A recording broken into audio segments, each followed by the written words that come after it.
بابا جی سرکار کہلائے جانے والے صوفی برکت علی لدھیانوی نے نواز شریف کے حوالے سے ایسی کون سی پیشن گوئی کی تھی جو کہ سچ ثابت ہوئی؟ سابق صدر پاکستان جنرل محمد ضیاء الحق ان کے آستانے کے چکر کیوں لگایا کرتے تھے؟ اور ہاں، بابا جی نے امریکہ کی اربوں روپے کی امداد کیا کہتے ہوئے ٹھکرا دی تھی؟ تو جناب، آج ہم رائل برٹش انڈین آرمی میں میجر کی نوکری چھوڑ کر اپنی زندگی اللہ کے لیے وقف کر دینے والے ولی کامل صوفی برکت علی لدھیانوی علیہ رحمہ کی بایوگرافی ڈیٹیل میں جاننے والے ہیں۔ آپ دیکھ رہے ہیں الیکشن باکس میں ہوں سعدیہ ظفر۔ میرے انسٹا اکاؤنٹ کا لنک آپ کو ڈسکرپشن میں مل جائے گا، اور ہاں، آپ مجھے کامنٹ سیکشن میں اپنی فیڈ بیک سے آگاہ کریں۔ میں نہ صرف آپ کے کامنٹس کو پڑھوں گی بلکہ رپلائی بھی کروں گی۔ So let's begin. آج سے 1 صدی قبل لدھیانہ ضلع کے قریب ایک گاؤں میں میاں نگاہ بخش نام کے سادہ لو انسان رہتے تھے۔ میاں نگاہ کا تعلق دھریوال جٹ قوم سے بتایا جاتا ہے۔ 27 اپریل 1911 کو ان کے گھر میں بیٹے نے آنکھ کھولی۔ والدہ جنت بی بی نے اپنے جگر گوشے کا نام برکت علی رکھا۔ ننھے برکت علی نے اپنی ابتدائی تعلیم اپنے گاؤں کے قریب رائے کوٹ سے حاصل کی۔ برکت علی کی شادی برکات بی بی سے اس وقت کر دی گئی جب ان کی عمر 16 برس تھی۔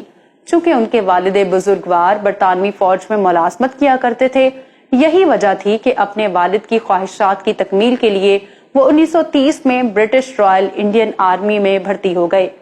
وہ تاج برطانیہ سے تنخواہ تو لے رہے تھے، لیکن شاید ان کی منزل کچھ اور تھی۔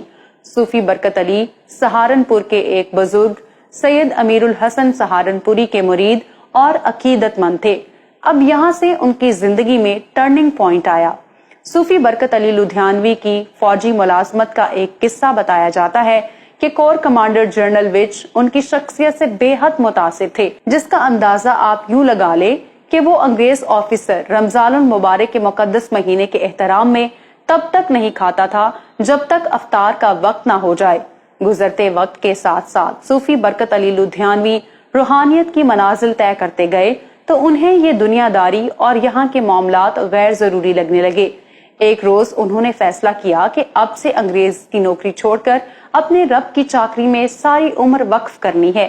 لیکن یہ سب کچھ اتنا آسان نہ تھا۔ دوسری جنگ عظیم جاری و ساری تھی۔ ایسے میں 22 جون 1945 کو انہوں نے فوج سے استعفیٰ دے دیا۔ تب جنگی ماحول میں فوج سے سٹیپ بیک کرنا غداری کے زمرے میں آتا تھا، جس کی سزا کالا پانی کے جزیرے میں عمر قید یا پھانسی سے کم نہ تھی۔ صوفی برکت کے افسران نے ان پر بہت پریشر ڈالا، جان سے مارنے کی دھمکیاں دیں اور طرح طرح کے لالچ دیے، لیکن وہ کہتے ہیں نا، سرفروشی کی تمنا اب ہمارے دل میں ہے، دیکھنا ہے زور کتنا بازوئے قاتل میں ہے۔ صوفی برکت علی لدھیانوی فوجی ملازمت چھوڑنے کا پختہ فیصلہ کر چکے تھے، تو وہ کہاں پیچھے ہٹنے والے تھے۔ پھر ایک روز انہیں زہر دے دیا گیا، لیکن خدا کی قدرت دیکھیے کہ وہ زندہ سلامت رہے۔ بعد ازاں وہ کورٹ مارشل میں بھی سرخرو ہوئے۔ صوبیدار میجر کے منصب تک ترقی کرنے والے صوفی برکت علی کی فوج کی وردی اتارنے کے بعد اگلی ملازمت اللہ اور اس کی مخلوق کی خدمت تھی۔ قیام پاکستان کے بعد وہ کچھ عرصے تک مختلف شہروں میں قیام پذیر رہے، اور پھر وہ مستقل طور پر فیصل آباد کے قریب ایک علاقے میں آ کر رہنے لگے۔ یہاں انہوں نے دارالاحسان کے نام سے آستانہ بنایا اور ذکر و اذکار میں مشغول ہو گئے۔ مسجد اور دینی مدرسے کے علاوہ انہوں نے ایک بڑا اسپتال بھی بنوایا، جہاں ہر خاص و عام کا مفت علاج ہونے لگا۔ 1200 بستروں پر مشتمل یہ اسپتال 1,25,000 مربع فٹ کے رقبے پر محیط ہے۔ انہوں نے پاکستان کے پہلے قرآن محل کی بنیاد رکھی، جہاں پر قرآن پاک کے قدیم نسخوں کو محفوظ کیا جاتا تھا۔ دارالاحسان میں لنگر کا وسیع انتظام تھا اور کوئی بھی شخص یہاں سے بھوکا واپس نہ جاتا۔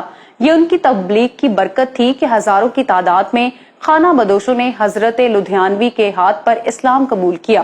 لاکھوں لوگوں کی زندگیاں بدلنے والے صوفی برکت علی لدھیانوی چاہتے تو عالی شان محل بنا کر زندگی بسر کر سکتے تھے، لیکن وہ خود جھونپڑی نما ڈیرے میں رہا کرتے تھے، جہاں بڑے بڑے رئیس، تاجر اور وزیر ان کے جھونپڑے کے باہر ڈیوٹی دیا کرتے۔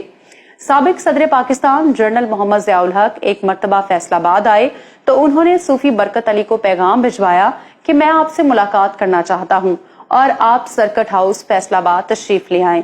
تب انہوں نے کمشنر فیصل آباد کو یہ خط لکھا: بادشاہوں کے درباروں میں فقیر حاضر نہیں ہوا کرتے، اور پھر صدر ضیاء خود چل کر بابا جی کے آستانے پر ان سے ملنے آئے۔